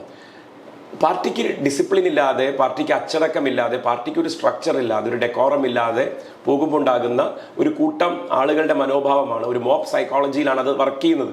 അപ്പൊ എന്റെ ഗ്യാങ്, നിന്റെ ഗ്യാങ്, അതൊരു ഗ്യാങ്ങിസമായി മാറിക്കഴിഞ്ഞു. ഗ്യാങ് വാർ നടക്കുന്ന കോൺഗ്രസിനെ സംബന്ധിച്ച് ഗ്രൂപ്പിസവും ഇത്തരത്തിലുള്ള രീതിയൊന്നും പുതിയതൊന്നും അല്ലല്ലോ. മുൻകാലങ്ങളിലെ ഗ്രൂപ്പിസങ്ങളൊക്കെ നമ്മൾ ആലോചിച്ച് നോക്കിക്കഴിഞ്ഞാൽ നമുക്ക് എണ്ണിയാലോ അല്ലെങ്കിൽ ചിന്തിച്ചാലോ ഒടുങ്ങാത്തത്ര കാര്യങ്ങൾ മുൻകാലങ്ങളിലും നടന്നിട്ടുണ്ട് കോൺഗ്രസിനെ സംബന്ധിച്ച്. അന്ന് കോൺഗ്രസിന്റെ എതിരാളികൾ, രാഷ്ട്രീയ എതിരാളികൾ ആരായിരുന്നു, ഇന്ത്യയിൽ ആരായിരുന്നു? അങ്ങനെ ഒരു ഒറ്റ എതിരാളി എന്ന് പറയാൻ ഇന്ത്യയിൽ എവിടെയില്ല. ഓരോ സ്ഥലത്ത് ഓരോരുത്തരുണ്ട്. BJP 80കളിൽ തുടങ്ങി ചെറുതായി വളർന്നു വരുന്നത് പോലും കോൺഗ്രസ് കണക്കിലെടുത്തില്ല. അവർക്ക് അവരുടെ ഈ ഗെയിം കളിക്കുന്നതിലാ താല്പര്യം. BJPയുടെ വളർച്ചേനെ എന്നെങ്കിലും കോൺഗ്രസ് അക്കൗണ്ട് ചെയ്തിരുന്നു? 84 ഇലക്ഷനിൽ വെറും 2 MP-മാർ, അടൽ ബിഹാരി വാജ്പേയിയും LK അദ്വാനിയും മാത്രം ലോക്സഭയിലേക്ക് തെരഞ്ഞെടുക്കപ്പെട്ട ഒരു പാർട്ടിയായിരുന്നു BJP. അവരുടെ ഫോർമേഷന് ശേഷം നടന്ന ആദ്യ ലോക്സഭാ തെരഞ്ഞെടുപ്പാണ്. BJP എന്ന പാർട്ടി ഉണ്ടായതിനു ശേഷം നടന്ന ആദ്യ ലോക്സഭാ തെരഞ്ഞെടുപ്പിൽ 2 MP-മാരെ മാത്രം ജയിപ്പിക്കാൻ സാധിച്ച ആ പാർട്ടി 89 ആകുമ്പോഴേക്കും, 91 ആകുമ്പോഴേക്കും, പിന്നീട് 96-ൽ അധികാരം പിടിക്കുകയാണ്. ഈ 15 വർഷത്തിനുള്ളിൽ അധികാരം പിടിക്കാൻ BJPക്ക് സാധിക്കുന്നു എന്നുള്ളത് വിലയിരുത്താൻ പോലും പറ്റാതെ പോയ പാർട്ടി. അവിടെയാണ് കോൺഗ്രസ് തോറ്റത്. ആക്ച്വലി 96-ന് മുന്നേ കോൺഗ്രസ് ഇന്ത്യയിൽ തോറ്റുപോയിരുന്നു. അതിന്റെ തോൽവിയുടെ ആഴം മനസ്സിലാക്കാൻ കുറച്ചുകൂടി സമയമെടുത്തു എന്ന് മാത്രം. അപ്പൊ കേരളത്തിൽ സമാന രീതിയിൽ തന്നെ സംഭവിച്ചത്. കരുണാകരൻ പാർട്ടി വിട്ടു പോയാലും ഞങ്ങൾക്ക് പുല്ലാണെന്ന് വീമ്പ് പറയുന്ന കോൺഗ്രസ്സുകാര് അതൊക്കെ പഠിക്കാൻ കിടക്കുന്നതേ ഉള്ളൂ. ആ പാഠങ്ങൾ ഇങ്ങനെ കരുണാകരൻ പോയി, കരുണാകരൻ പിന്നെ തിരിച്ചു വന്നു. അപ്പോൾ ഞങ്ങളുടെ പാർട്ടിയിൽ നിന്ന് ആര് പോയാലും ഞങ്ങൾക്കൊന്നുമില്ല, ഉള്ളവര് അതിനെ വീതം വെച്ചെടുത്തോളാം. ഈ ഒരു മനോഭാവത്തിന്റെ പ്രശ്നമാണത്. അപ്പോൾ അതുകൊണ്ട് തന്നെ ഈ നേരത്തെ പറഞ്ഞ ഗ്രൂപ്പിസം, അതിപ്പോൾ ഗ്യാങ്ങിസമായി മാറി എന്ന് ഞാൻ പറഞ്ഞു. ഈ സോഷ്യൽ മീഡിയയുടെ കടന്നുവരവോടുകൂടി അതിന് വേറൊരു പരിവേഷം കൂടി ലഭിച്ചു. അതായത് ഇത് ഈ പരസ്പര വെല്ലുവിളികളൊക്കെ പാർട്ടി ഫോറങ്ങൾക്കുള്ളിൽ ഒതുങ്ങി നിൽക്കുകയും നിങ്ങൾ പത്രക്കാർക്ക് അതിൻ്റെ ചെറിയ രീതികൾ മാത്രം കിട്ടുകയും അതിൻ്റെ തെളിവുകളൊന്നും കിട്ടാതിരിക്കുകയും ചെയ്തിരുന്ന കാലമായിരുന്നു. നിങ്ങൾ എഴുതുന്ന വരികളിലൂടെ ജനങ്ങൾ ചിത്രീകരിച്ചാണ് അത് കണ്ടിരുന്നത്. ഇന്ന് അങ്ങനെയല്ല. സോഷ്യൽ മീഡിയയിലെല്ലാം പെട്ടെന്ന് കാണാൻ പറ്റുകയാണ്. അപ്പോൾ ഇൻസ്റ്റൻ്റ് ആയിട്ട് അത് കിട്ടുന്ന സമയത്ത് ആളുകൾക്ക് മനസ്സിലാവുന്നുണ്ട് കോൺഗ്രസിൻ്റെ ഉള്ളിലെ ഈ പ്രശ്നം ചില്ലറ പ്രശ്നമല്ല. അപ്പുറത്ത് വളരെ പ്രൊഫഷണൽ ആയിട്ട് തന്നെ പാർട്ടിയെ കൊണ്ടു നടക്കാൻ അറിയുന്ന BJP, അത് കാശ് കൊടുത്താണെങ്കിലും ആളെ കാശ് വിലയ്ക്ക് വാങ്ങാനാണെങ്കിലും ഒക്കെ സാധിക്കുന്നവർ, ഇപ്പുറത്ത് വളരെ പാർട്ടി അച്ചടക്കത്തോടു കൂടി പോകുന്ന പാർട്ടിയാണ് വലുത് എന്ന് വിശ്വസിക്കുന്ന ഇടതുപക്ഷം. അപ്പോൾ അതിൻ്റെ രണ്ടിൻ്റെയും സമീപനങ്ങളിലൂടെ ഒപ്പം നിൽക്കാൻ ഇപ്പോൾ ഞാൻ നേരത്തെ പറഞ്ഞ പോലെ നവമാധ്യമങ്ങളുടെ കടന്നുകയറ്റം വന്നിരിക്കുന്ന കഴിഞ്ഞ 1.5 പതിറ്റാണ്ടിൽ കോൺഗ്രസ് എക്സ്പോസ്ഡ് ആവുകയാണ്. കൂടുതൽ കോൺഗ്രസ് എക്സ്പോസ്ഡ് ആവുന്നു എന്നുള്ളത് കോൺഗ്രസ്സുകാർ തിരിച്ചറിയുന്നില്ല. അതാണ് അവരുടെ പ്രശ്നം. അത് അവർ വിചാരിക്കുന്നത് ഇതൊക്കെ ടേക്കൺ ഫോർ ഗ്രാൻഡഡ് ആണ്, ഇതൊക്കെ അനുവദിച്ചു തന്നിരിക്കുന്ന ഒരു കാര്യമാണ്, പൊതുജനം നമുക്ക് തന്നിരിക്കുന്ന പ്രിവിലേജാണ്, നമുക്ക് എന്തു ആവാം. അതൊന്നും അങ്ങനെയല്ല. നമ്മൾ ഇപ്പൊ കോൺഗ്രസ് പറയുന്നു രാഹുൽ മാങ്കൂട്ടത്തിലും പുറത്താക്കിയെന്ന്. പക്ഷെ അത് പറയുമ്പോഴും ഇപ്പോഴും ഒളിഞ്ഞും തെളിഞ്ഞും അവിടുത്തെ കാര്യങ്ങൾ കൺട്രോൾ ചെയ്യുന്നതിൽ രാഹുൽ മാറി നിൽക്കുന്നൊന്നുമില്ല. അങ്ങനെയാണ് നമ്മൾ മനസ്സിലാക്കുന്നത്. ഉണ്ടാകുന്നുണ്ട് എന്നുള്ളത് തന്നെയാണല്ലോ ഇപ്പൊ ഷാരദയുടെ കാൻഡിഡേച്ചറിലടക്കം നമുക്ക് മനസ്സിലാകേണ്ടത്. അതിപ്പോ പാലക്കാടത്തെ മുനിസിപ്പൽ ഇലക്ഷന്റെ സമയത്താണെങ്കിലും കാൻഡിഡേറ്റ്സിനെ ഫീൽഡ് ചെയ്യുമ്പോൾ ഇപ്പൊ ഈ ആരോപണ വിധേയനായ കൗൺസിലർ, ജയിച്ചു വന്ന കൗൺസിലർ, അയാൾക്കെതിരെ അവിടെ ഒരു 40 വർഷത്തെ കോൺഗ്രസ് പാരമ്പര്യമുള്ള ഒരു മനുഷ്യൻ റിബല് നിന്നിരുന്നു. കിദർ മുഹമ്മദ് എന്നാണ് അയാളുടെ പേര്. അയാളൊന്നും പാർട്ടിയിലില്ല. അതായത് ഒരു ക്ലെയിമും ഇല്ല ഈ പറയുന്ന ആരോപണ വിധേയനായി ഇന്ന് പേര് പുറത്തു വന്നിരിക്കുന്ന കൗൺസിലർക്ക് ഈ വാർഡിൽ വന്ന് മത്സരിക്കാനെന്നും അവിടുത്തുകാരനായ എനിക്ക് തരേണ്ട സീറ്റാണ് എന്നും ആ പാവ മനുഷ്യൻ വിളിച്ചു പറഞ്ഞപ്പോൾ ഇവരുടെ കോക്കസ് അയാളെ ഒതുക്കി. ആ കിദർ മുഹമ്മദ് ഒരു ബൂത്തിൽ ലീഡ് ചെയ്തു. മറ്റേ ബൂത്തിൽ കിട്ടിയ തുച്ഛമായ വോട്ടിന്റെ ലീഡിനാണ് 5-10 വോട്ടിന് BJP 2ാം സ്ഥാനത്തും 10-40 വോട്ടുകളുടെ വ്യത്യാസത്തിൽ കിദർ മുഹമ്മദ് 3ാം സ്ഥാനത്തും എത്തുന്നത്. അപ്പൊ ഇവര് തന്നെയാണ് ഇത് നിയന്ത്രിക്കുന്നത് എന്നുള്ളതിൽ തർക്കമൊന്നുമില്ല. പക്ഷെ ആ നിയന്ത്രണം കൊണ്ട് എന്തായിരിക്കും അവർക്ക് രണ്ടുപേർക്കും ഇത്രയും നേതാക്കന്മാരെ ഒരു പിന്തുണ നൽകാൻ കാരണം? അത് ഞാൻ പറഞ്ഞില്ലേ, ഈ ആരുടെയൊക്കെ കയ്യിൽ എന്തൊക്കെയുള്ളതെന്ന് ഇപ്പൊ പറയാൻ പറ്റില്ല. ഈ പൊട്ടാനുള്ള ബോംബുകളെ എന്തെങ്കിലുമൊക്കെ കിട്ടിയിട്ടുണ്ടാവുമല്ലോ. അല്ല, ഞാനിതിന്റെ പുറകെ പോയിട്ടില്ല. ഞാൻ പറഞ്ഞല്ലോ, ഞാൻ കോൺഗ്രസ് ആവാൻ ആ അർത്ഥത്തിൽ ശ്രമിച്ചിട്ടില്ല എന്ന്. നമ്മുടെ ഉള്ളിലൊക്കെ കോൺഗ്രസ് ഇന്നതാണെന്ന് വിശ്വസിക്കുന്ന ചില കാര്യങ്ങളാണ് നമ്മൾ കൊണ്ടു നടന്നത്. അതിനപ്പുറത്തേക്ക് കോൺഗ്രസ് ആവാൻ എനിക്ക് മനസ്സിലായത് സാറിന് എപ്പോഴും സോഷ്യൽ മീഡിയയിലൂടെ വളരെ ശക്തമായിട്ട് രാഹുൽ മാങ്കൂട്ടത്തിനെതിരെ നിരന്തരം ശബ്ദിക്കുന്ന ഒരാളായിട്ടാണ് എനിക്ക് തോന്നുന്നത്. നിരന്തരം പോസ്റ്റുകൾ ഇടുന്നു, അല്ലെങ്കിൽ നിരന്തരം അതിനെക്കുറിച്ച് കാര്യങ്ങൾ പറയുന്നു. അപ്പൊ എന്തെങ്കിലുമൊക്കെ അതിനെക്കുറിച്ച് അറിയാതിരിക്കില്ലല്ലോ. എനിക്കറിയുന്നതൊക്കെ കോൺഗ്രസ്സുകാർക്കും അറിയാം. എന്റെ ഉത്തരം നേരത്തെ പറഞ്ഞതുപോലെ തന്നെ എനിക്കറിയുന്നതൊക്കെ കോൺഗ്രസിലെ നേതാക്കൾക്കും അറിയാം. അത് എത്രത്തോളം പൊതുമധ്യത്തിലേക്ക് വരണം എന്നുള്ളത് കോൺഗ്രസിലെ നേതാക്കൾ തന്നെ അതിനൊരു ടൈമിംഗ് ഒക്കെ തീരുമാനിച്ചാൽ മതി. രാഹുൽ പലപ്പോഴും വെല്ലുവിളിക്കാറുണ്ടല്ലോ, എന്റെ കയ്യിൽ പലതും ഉണ്ടെന്ന്. എതിർ രാഷ്ട്രീയ പാർട്ടികളെ, അത് ആക്ച്വലി എതിർ രാഷ്ട്രീയ പാർട്ടികളെ അല്ല. അതിന്റെ മെസ്സേജ് വളരെ ക്ലിയർ ആണ്. എന്റെ അടുത്ത് കൂടുതൽ കളിച്ചാൽ എന്റെ കളിയും നിങ്ങൾ കാണും എന്ന് പറയുന്നതിന്റെ പല രീതികളായിരിക്കാം അത്. പാലക്കാടെ സംബന്ധിച്ച് പിഷാരടിയേക്കാൾ നല്ലൊരു കാൻഡിഡേറ്റിനെ കോൺഗ്രസ് നിർത്താമായിരുന്നില്ലേ? കുറെ കൂടി മുതിർന്ന നേതാക്കന്മാരുണ്ട്, കുറെ കൂടി ശക്തനായ ഒരു എതിരാളി നിർത്താനുള്ള കപ്പാസിറ്റി ഉള്ള ഒരു പാർട്ടി ആയിരുന്നില്ലേ കോൺഗ്രസ്? എന്തുകൊണ്ടായിരിക്കും പിഷാരടി അവിടെ വന്നത്? ഞാനത് ആവർത്തിച്ച് പറയുന്നത് അത് ചിലരുടെയൊക്കെ നിർബന്ധ ബുദ്ധി കൊണ്ടാണ് എന്നുള്ളത് തന്നെയാണ്. കാരണം ഈ സീറ്റിന് ഒരു ക്ലെയിമെന്റ് ഉണ്ടാകരുത്. ഇത് ജയിച്ചാലും തോറ്റാലും ക്ലെയിമെന്റ് ഉണ്ടാകരുത്. തോറ്റാൽ വീരപരിവേഷത്തോടു കൂടി തിരിച്ചു പിടിക്കാൻ വേണ്ടുന്ന ആളായിട്ട് വന്ന് ലാൻഡ് ചെയ്യാം. അങ്ങനെയായിരിക്കും അത് കണ്ടത്. പക്ഷെ അതിലൊക്കെ സങ്കുചിതമായ നമ്മുടെ വ്യക്തി താല്പര്യത്തെ അടിച്ചേൽപ്പിച്ചപ്പോൾ പൊളിറ്റിക്കലായ ഒരു കാൻഡിഡേറ്റിനെ ഫീൽഡ് ചെയ്യുക എന്നുള്ളതിൻ്റെ ഒരു കോമൺ മാന്യതയെങ്കിലും കാണിക്കാമായിരുന്നു. തീർത്തും ഞാൻ പൊളിറ്റിക്കൽ അല്ല എന്ന് ചേഷ്ടകളിലൂടെ ഡെമോൺസ്ട്രേറ്റ് ചെയ്ത ഒരാളെന്നെ പിടിച്ചുകൊണ്ടെന്ന് സ്ഥാനാർത്ഥിയാക്കി. അതിപ്പോൾ കേവലം പലസ്തീൻ വിഷയത്തിൽ അയാളെടുത്ത നിലപാടോ മോദിയെ സ്തുതിക്കുന്നതിൽ അയാൾക്ക് ഒരു തരത്തിലും മടിയില്ലാത്തതോ സംഘപരിവാറിൻ്റെ പോഷക സംഘടനകളുടെ പല പരിപാടികളിലും അയാൾ പങ്കെടുത്തതിൻ്റെ തെളിവുകൾ പൊതുമധ്യത്തിൽ ഇപ്പോഴും ഉണ്ട്. അതൊന്നും അറിയാഞ്ഞിട്ടല്ല. അയാൾ ആത്യന്തികമായ ഒരു സിനിമാക്കാരനാണെന്നുള്ളത് അയാളുടെ ഒരു ന്യൂനതയായിട്ട് ഞാൻ കാണുന്നില്ല. കാരണം അത് അദ്ദേഹത്തിൻ്റെ ചോറാണ്. അദ്ദേഹത്തിനുള്ള കഴിവിനെ അദ്ദേഹം അവിടെ ഉപയോഗപ്പെടുത്തുന്നു. പക്ഷെ ആ കഴിവ് ഉപയോഗപ്പെടുത്താൻ ഒരു മെയ്വഴക്കം ആ ഫീൽഡിൽ വേണം. അതേ മെയ്വഴക്കം കൊണ്ട് പൊളിറ്റിക്സിൽ എവിടെയും തൊടാതെ പറയാമെന്നും അത് ചില ഗുരുക്കന്മാരുണ്ടല്ലോ അദ്ദേഹത്തിന്റെ രാഷ്ട്രീയത്തിൽ. ആ രാഷ്ട്രീയ ഗുരുക്കന്മാരും അതിൽ കേമന്മാരാ. അവരിന്നേവരൊരു പൊളിറ്റിക്കൽ നിലപാടെടുത്തതായിട്ട് എനിക്കറിയില്ല. ഷാഫി പറമ്പിൽ എന്ത് പൊളിറ്റിക്കൽ നിലപാടാണ് ഏതെങ്കിലും വിഷയത്തിൽ, കേരളത്തെ ബാധിക്കുന്ന ഏതെങ്കിലും വിഷയത്തിൽ എടുത്തിരിക്കുന്നത്? ഒരു നിലപാട് സ്വരാജ് എടുത്ത പോലെ, ഡിവൈഎഫ്ഐയുടെ അഖിലേന്ത്യാ സെക്രട്ടറി ആയിട്ടുള്ള അഖിലേന്ത്യാ അധ്യക്ഷനായിട്ടുള്ള എ റഹീം എടുത്ത പോലെ, മുൻ അഖിലേന്ത്യാ അധ്യക്ഷനായിട്ടുള്ള റിയാസ് എടുത്ത പോലെ, ഇവരൊക്കെ കണ്ടംപററിയൻസ് ആണല്ലോ. ഇതൊന്നും ഇല്ലാത്ത ഒരാളാണ്. എന്നാൽ അയാൾക്കുള്ളൊരു ഫാൻ ഫെയർ, ഞാൻ നേരത്തെ പറഞ്ഞതുപോലെ, അത് സൃഷ്ടിക്കപ്പെട്ടത് കോൺഗ്രസിന്റെ അതിജീവനത്തിനുള്ള ഒരേ ഒരു വഴിയാണ് എന്നുള്ള ബോധ്യത്തിൽ നിന്ന് അണികളെല്ലാം കൂടി ചേർന്ന് നൽകുന്ന ഒരു സ്പേസാണ്. ആ സ്പേസിനെ ദുർവിനിയോഗം ചെയ്യുമ്പോൾ കോൺഗ്രസ് അതിന്റെ ആത്യന്തികമായ പതനം വിളിച്ചു വരുത്തും. പാലക്കാടിനെ സംബന്ധിച്ച് പാലക്കാട് കുറെ കൂടി കമ്മ്യൂണലി ചിന്തിക്കുന്ന ആളുകളും കൂടിയാണ്, കുറെയൊക്കെ ജാതി രാഷ്ട്രീയം വർക്കൗട്ട് ആവുന്ന ഒരു സ്ഥലം കൂടിയാണ്. കാലഘട്ടത്തിനെ പറ്റി അങ്ങനെ ഒരു വിലയിരുത്തൽ ശരിയല്ല. അത് മറ്റേത് ജില്ലയെ പോലെയും ഉണ്ടാകാം. അതിനപ്പുറത്തേക്ക് എന്തോ പാലക്കാടിന് അങ്ങനെ ഉണ്ടെന്ന് പറഞ്ഞാൽ ഞാൻ വകവെച്ചു തരില്ല. അതൊരു ഒരു അസത്യ പ്രഖ്യാപനമാണെന്ന് ഞാൻ പറയുന്നില്ല, പക്ഷെ സത്യത്തിനോട് നീതി പുലർത്തുന്നില്ല. കേരളത്തിലെ എവിടെയാണ് ജാതി രാഷ്ട്രീയം വർക്കൗട്ട് ആവാത്തത്? അങ്ങനെയല്ല, രാഷ്ട്രീയത്തിൽ ജാതി ഉണ്ടോ എന്നുള്ളത് ആണ് ചോദ്യമെങ്കിൽ രാഷ്ട്രീയത്തിൽ ജാതി ഉണ്ടോന്നല്ല, നമ്മളൊരു വോട്ടിംഗ് പാറ്റേണിലേക്ക് വരുമ്പോൾ ആ ജാതി തിരിച്ച് തന്നെ വോട്ട് ചെയ്യുന്ന ഒരു കമ്മ്യൂണലി പോളറൈസ്ഡ് ആയിട്ടുള്ള ഒരു സംസ്ഥാനം തന്നെയാണ് കേരളം. അതിനകത്ത് സംശയമുണ്ടോ? അല്ല, അത് നിങ്ങളൊക്കെ അങ്ങനെ വ്യാഖ്യാനിക്കാം, പക്ഷെ അതിനെയൊക്കെ ചെറുത്ത് തോൽപ്പിക്കുന്ന എത്രയോ വോട്ടിംഗ് പാറ്റേൺ നമ്മുടെ മുമ്പിലുണ്ട്. അത് സമീപ എന്താ പറയാ പാസ്റ്റിൽ കിടക്കുന്നുണ്ട്, അതിനേക്കാളും വിദൂര പാസ്റ്റിൽ. അത്തരം വോട്ടുകൾ കോൺസെൻട്രേറ്റ് ചെയ്തിട്ടായിരിക്കുമോ പിഷാരടി അവിടെ കൊണ്ടുവന്നിട്ടുണ്ടാവുക? അല്ല, പ്രത്യേകിച്ച് ഇപ്പം അഗ്രഹാരങ്ങളിലെ കോൺഗ്രസ് വോട്ടുകളാണോ പ്രതീക്ഷ? അങ്ങനെ അത്തരത്തിലുള്ള ഒരു അപ്പർ കാസ്റ്റ്. അല്ല, അവിടുത്തെ പൊളിറ്റിക്സ് ആ ഗെയിം അവർ കളിക്കുന്നത് എല്ലാ കാലത്തും കളിച്ച അതേ കളിയാണ്. BJP ഇപ്പൊ ജയിക്കുമെന്ന് ആദ്യമേ ഒരു നറേറ്റീവ് സെറ്റ് ചെയ്ത് വെക്കും കോൺഗ്രസ്. സാധാരണഗതിയിൽ അത് കാൻഡിഡേച്ചർ ഒക്കെ ഫീൽഡ് ചെയ്ത ശേഷം ഇലക്ഷൻ ക്യാമ്പയിനിലേക്ക് മുന്നോട്ട് പോകുമ്പോൾ അതാ BJP അവിടെ ശക്തിപ്പെടുന്നു, RSS ഫീൽഡിൽ ഇറങ്ങുന്നു, അവർ വോട്ട് സമാഹരിക്കുന്നു എന്നാണ് പറഞ്ഞു തുടങ്ങിയിരുന്നതെങ്കിൽ ഇത്തവണ അവർക്ക് പറ്റിയൊരു അമളി എന്ന് പറയുന്നത് രമേശ് പിഷാരടിയെ ഒരു വശത്ത് സ്ഥാനാർത്ഥിയായിട്ട്, അധികായനായിട്ട്, ജയന്റ് കില്ലറായിട്ട്, അല്ലെങ്കിൽ വളരെ വലിയ പൊളിറ്റിക്കൽ ലെഗസിയുള്ളവരായിട്ട് അവതരിപ്പിക്കുകയും അതേ ദിവസം മുതൽ തന്നെ ഫീൽഡിലും പൊതുമധ്യത്തിലും BJP ജയിക്കാൻ പോകുന്നു എന്ന് പറയേണ്ടി വരികയും ചെയ്തു അവർക്ക്. അപ്പൊ അവര് തന്നെ തിരിച്ചറിയാതെ പോയത് BJP ജയിക്കാൻ പോകുന്നു എന്ന് അവർ പറയുന്ന ആ ക്യാമ്പയിൻ പിഷാരടിയുടെ അനൗൺസ്മെന്റോട് കൂടി തന്നെ അവർ തുടങ്ങി വെച്ചെങ്കിൽ അതിന്റെ അർത്ഥം എന്താ? പിഷാരടിയെ കൊണ്ട് കൂട്ടിയാൽ കൂടൂല എന്ന് അറിയാതെ അവർ ജനങ്ങളോട് കമ്മ്യൂണിക്കേറ്റ് ചെയ്തു പോയി. അവിടെ ഞങ്ങളിതാ ഒരു കാൻഡിഡേറ്റിനെ കൊണ്ടുവരുന്നു, രണ്ടാം സ്ഥാനത്തുള്ള BJP ഇപ്പൊ ജയിക്കും എന്ന് ഞങ്ങൾ പണ്ട് പറഞ്ഞതിനെ തോൽപ്പിക്കാനാണ് ഈ കാൻഡിഡേറ്റ് എന്ന് ഒരേ സമയം പറയുകയും എന്നിട്ട് അതേ നിമിഷം മുതൽ തന്നെ BJP ഇപ്പൊ ജയിക്കും എന്ന് പറയുകയും ചെയ്തപ്പോൾ നാട്ടുകാർ തിരിച്ചു ചോദിച്ചു, എന്നാ പിന്നെ എന്ത് തേങ്ങയ്ക്കാ ഈ സ്ഥാനാർത്ഥിയെ കൊണ്ടുവന്നെന്ന്? നല്ലൊരു സ്ഥാനാർത്ഥിയെ കൊണ്ടുവന്നാൽ പോരെ എന്ന് ഡേ 1 മുതൽ ഗ്രൗണ്ടിൽ ആളുകൾ ചോദിക്കുക. അവർക്ക് ആ ടൈമിങ്ങിൽ ഇത്തവണ ചെറുതായിട്ടൊരു പാളിച്ച പറ്റി. പണ്ടത് ഇലക്ഷൻ മൂക്കുമ്പോഴായിരുന്നു ഈ ക്യാമ്പയിനുമായിട്ട് ഇറങ്ങുക.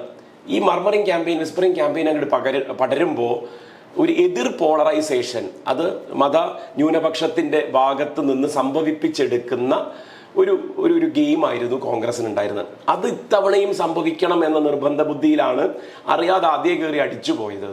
പക്ഷെ അവിടുത്തെ വോട്ടർമാർ വളരെ വളരെ സെൻസിബിളാണ്. ആ സെൻസിബിലിറ്റി അവർ ഡെമോൺസ്ട്രേറ്റ് ചെയ്തുകൊണ്ടാണ് ഈ ചോദ്യം പെട്ടെന്ന് തന്നെ വായുവിൽ വന്നത്.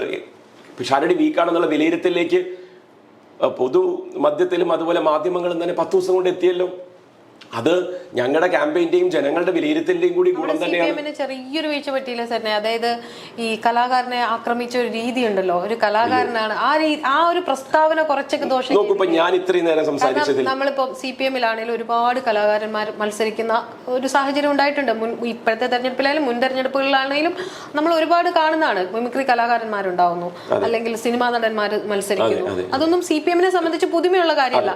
പക്ഷെ അങ്ങനെ ഒരു പ്രസ്താവന ഒരു കലാകാരനെ ആ രീതിയിൽ മിമിക്രി കളിച്ച് നടക്കുന്നതാണെന്നുള്ള രീതിയിൽ അത് വ്യാഖ്യാനിക്കപ്പെടും. എത്രയോ വട്ടം ആതിര രമേശ് പിഷാരടിയുടെ പേരെടുത്ത് പറഞ്ഞപ്പോഴും ഞാൻ അങ്ങനെ ഏതെങ്കിലും തരത്തിൽ അദ്ദേഹം നിന്ദിച്ചില്ല. ഇല്ല, അപ്പൊ ഞാൻ പറഞ്ഞു വരുന്നത് അതന്നെ മനോഭാവം. ഇത് എന്റെ CPM മനോഭാവമാണ്, സരിന്റെ ക്വാളിറ്റി അല്ല. എല്ലാവരുടെയും മനോഭാവം തന്നെ. ഇപ്പൊ ഉദാഹരണത്തിന് നിങ്ങൾ പറയുന്നത് ബഹുമാനപ്പെട്ട തോമസ് ഐസക് പറഞ്ഞ ഒരു പ്രയോഗമാണെങ്കിൽ അദ്ദേഹം അവിടെ വിവക്ഷിച്ചത്, അദ്ദേഹത്തിന്റെ വാക്കുകളെ അടർത്തിയെടുത്താൽ ഈ പറഞ്ഞ ഒരു ആക്ഷേപത്തിനുള്ള സാധ്യത ഉണ്ടാകാം. പക്ഷെ അദ്ദേഹം പറഞ്ഞ രാഷ്ട്രീയ കോമാളിത്തരം കാണിക്കുന്ന ഒരാളെ അവിടെ കൊണ്ടുവരേണ്ടതില്ല എന്നാണ്. പക്ഷെ അദ്ദേഹം പറഞ്ഞു വന്നപ്പോൾ ആ വാക്കിനെ ഒറ്റയ്ക്കും അദ്ദേഹം എടുത്തു പറഞ്ഞതുകൊണ്ട് അദ്ദേഹം അതിൽ ഖേദം പ്രകടിപ്പിക്കുകയും ചെയ്തു. ഇപ്പൊ ഞങ്ങളുടെ ജില്ലാ സെക്രട്ടറി ആവട്ടെ, AK ബാലൻ ആകട്ടെ, അവരൊക്കെ പറയുന്നത് അദ്ദേഹത്തിന്റെ പൊളിറ്റിക്സിനെയാണ് ആക്രമിച്ചത്. രമേശ് പിഷാരടി എന്നുള്ള വ്യക്തിയോ അദ്ദേഹത്തിന്റെ ഉപജീവന മാർഗം ആയി കണ്ടെത്തുന്ന സിനിമയുടെ വഴികളെയോ ഒന്നും ഞങ്ങൾ അധിക്ഷേപിക്കില്ല. അത് അധിക്ഷേപിക്കാൻ അത് CPM-ന്റെ രീതിയല്ല. കാരണം ഞങ്ങളുടെ മെയ്ക്ക് അങ്ങനെയല്ല, അതങ്ങനെ വരില്ല, നാവിൽ വരില്ല. പിന്നെ അതിനെപ്പറ്റി ചർച്ച ചെയ്യണമെന്ന് എനിക്ക് തോന്നുന്നില്ല. അതുകൊണ്ട് തന്നെ അല്ല ഞാൻ ചോദിക്കാം, തുടക്കത്തിൽ അത് പിന്നീട് അത് തിരുത്തപ്പെട്ടു, അദ്ദേഹം അതിനകത്ത് വളരെ കൃത്യമായ നിലപാട് പറഞ്ഞു. തോമസ് ഐസക് പറഞ്ഞല്ലോ ഞാൻ അങ്ങനെയാണ്. തോമസ് ഐസക് അങ്ങനെ പറഞ്ഞു. അതിന്റെ പിഷാരടിയുടെ മറുപടിയിൽ നിന്നാണ് അതിന്റെ പൊളിറ്റിക്സ് നമുക്ക് കൃത്യമായി മനസ്സിലാവുന്നത്. സ്വാതന്ത്ര്യം എന്നും പറയാനുള്ള സ്വാതന്ത്ര്യം ഒരാൾക്കുണ്ട്, എനിക്കും ആ സ്വാതന്ത്ര്യം, പക്ഷെ എനിക്ക് അതിന്റെ കൂടെ സംസ്കാരം ഉണ്ടെന്ന്. അപ്പൊ അതിന്റെ അർത്ഥം എന്താ? ഈ സംസ്കാരം എന്ന് പറയുന്നത് ഇങ്ങനെയാണ് ഉണ്ടാവുന്നത് എന്നാണ് അദ്ദേഹം ധരിച്ചു വെച്ചിരിക്കുന്നത്. ഈ സമരം ചെയ്തിട്ട് സംസ്കാരം ഉണ്ടാവില്ല എന്നുള്ളൊരു സ്റ്റേറ്റ്മെന്റും അതിന്റെ കൂടെ അങ്ങോട്ട് തട്ടി. ഇതാണ് പ്രശ്നം. ഈ തഗ്ഗടിക്കുന്നവർക്ക് നാവിലൊരു പ്രശ്നം വരും. സരസ്വതി കടാക്ഷം ഉണ്ട് എന്നാണ് അവർ വിശ്വസിക്കുന്നത്. പക്ഷെ പൊളിറ്റിക്സിൽ അത് ഒരേ സമയം ഇരുതല മൂർച്ചയുള്ള ഒരു പ്രയോഗമാവും. അപ്പൊ സമരം ചെയ്താൽ സംസ്കാരം വരില്ല എന്നാണ് മാന്യദ്ദേഹത്തിന്റെ അഭിപ്രായം. അത് പക്ഷെ നമ്മൾ ഈ കോമാളി പ്രയോഗത്തിനോട് തൊട്ട് ചേർന്നത് കൊണ്ട് ആരും അതിനെ കയറി അറ്റാക്ക് ചെയ്തില്ല. യഥാർത്ഥത്തിൽ അത് അറ്റാക്ക് ചെയ്ത അയാളെ കൊണ്ട് മാപ്പ് പറയിപ്പിക്കേണ്ട ഒരു സ്റ്റേറ്റ്മെന്റാണ്. കോൺഗ്രസ്സുകാരെങ്കിലും മിനിമം എന്താ സമരം ചെയ്യുന്നത് സംസ്കാരത്തിന്റെ ഭാഗമല്ലേ, അല്ലെങ്കിൽ സമരം ചെയ്യുന്നത് സംസ്കാരത്തെ ഏത് തരത്തിലാണ് ബാധിക്കുന്നത്? നല്ലതിനെ ഉണ്ടാക്കിയെടുക്കണമെങ്കിൽ ചീത്തയ്ക്കെതിരെ സമരം ചെയ്യണം. ഇന്ത്യയുടെ സ്വാതന്ത്ര്യ സമരത്തിന്റെ ഭാഗമായിട്ട് കോൺഗ്രസ് എന്ന് പറയുന്ന പ്രസ്ഥാനം എന്താ ചെയ്തത് എന്നറിയാതെ പിഷാരടി പറഞ്ഞ സ്റ്റേറ്റ്മെന്റ് ഒക്കെ ആയിട്ടാണ് എനിക്കത് തോന്നിയത്.